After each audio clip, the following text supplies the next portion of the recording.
News 24 తెలుగుకు స్వాగతం. ఇప్పుడు వార్తల్లోని ముఖ్యాంశాలు చూద్దాం.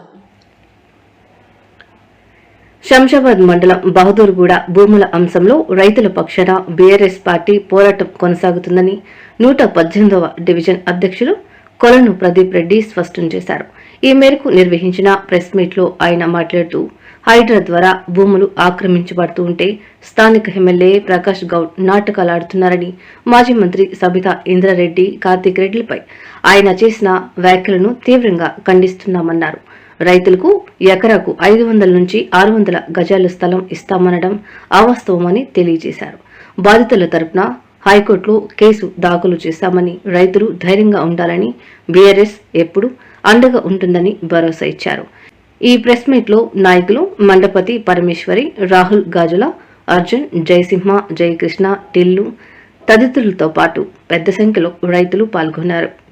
మొన్న మార్నింగ్ ఏదైతే హైడ్రా కానీ పోలీసు వాళ్ళంతా కానీ ఈ ఏరియా వచ్చి కవర్ చేసుకొని ఒక 2000 మందిని పోలీసు వాళ్ళని పెట్టి ఇంటింటికి అందరిని అబ్జర్వ్ చేసిన తర్వాత మాకు కొంతమంది మహిళా రైతులు మాత్రం ఆవులకు మేతకో లేకుంటే పూలు తెంపడానికి పోయిన మహిళలని ఏదైతే పొలాలను వాళ్ళని తీసుకొని లిఫ్ట్ చేయడం జరిగింది.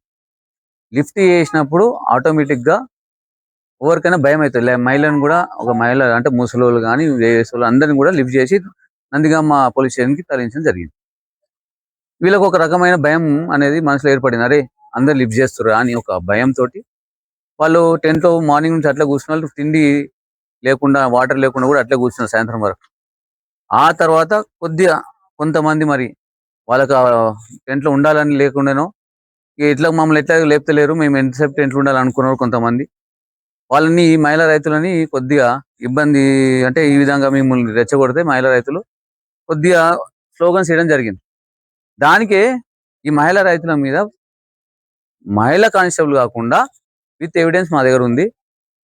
మన పోలీసు వాళ్ళు ఓవర్ జెంట్స్ వాళ్ళు కూడా వీళ్ళ మీద చేయబట్టుకోవడం కానీ వాళ్ళని కూర్చుంటారు, నాయకులు కూర్చుంటారు, అధికారులు కూర్చుంటారు, అందరూ కూర్చోం. ఒక సామరస్యంగా పోవాల్సిన ఇష్యూ, ఎందుకంటే చాలా సెన్సిటివ్ అయిన ఇష్యూ అన్న. మీరు దయచేసి అర్థం చేసుకోండి, రైతుల గురించి అర్థం చేసుకోండి. రైతుల బాధ భూమి అనేది ఒక సెంటిమెంట్, వాళ్ళకు ఒక ఎమోషన్. అది నువ్వు ఎమోషన్ దెబ్బ తీసుకుంటా ఇవాళ వాళ్ళని నువ్వు ఎంత ఇబ్బంది పెడుతున్నావు. ఇవాళ 9 days అండ్ 10 days ఏమన్నా వచ్చిన వీడికి ఒక అధికారి వచ్చిండా? ప్రతిపక్ష నాయకులు రాకు డోర్ సార్ క్వశ్చన్ ప్రశ్నించాలి ఎవరు? మరి ఇప్పటికూ ప్రశ్నించి మేమే కదా. మేము జనంలో కూర్చొని రైతులతో కూర్చొని మాట్లాడుతున్నాం. నువ్వు ఏడ కూర్చొని మాట్లాడుతున్నావు? నువ్వు రియల్ ఎస్టేట్ పేదలతో మధ్యలో కూర్చొని మాట్లాడుతున్నావు. తేడా లేదా నా ప్రకాశ్ అన్న? మీకు మీరు ఎప్పుడు ఈ విధంగా చేంజ్ చేయాలి చెప్పండి? మిమ్మల్ని నమ్మే కలగట్లేదు ప్రజెక్ట్ ప్రకాశ్ అన్న కూడా సతాంచాడు, ప్రకాశ్ అన్న మంచోడు అనుకునే చేశారు కదా మీ కోట్లు. మరి ఇలా ఏం చేస్తున్నావు ప్రకాశ్ అన్న? నువ్వు అయితే ఉన్నారు వ్యాపార వాళ్ళతో పాటు కూర్చొని పెట్టున్నారు. ఇది వాస్తవం. వాళ్ళు ఈ భూమికి ధర కడుతున్నారు, మనిషికి ధర కడుతున్నారా మీరు? భూమికి ఏమంటారు, ఒకరు 500 గజాలు మీకు కూడా ఓటేస్తే 30,000 లెక్క 1,50,00,000 వస్తాయి. అక్కడ ₹1,00,00,000 పోతలేదు, మీకు 1,50,00,000 వస్తుంది, నష్టం మీద అని అడుగుతున్నారు.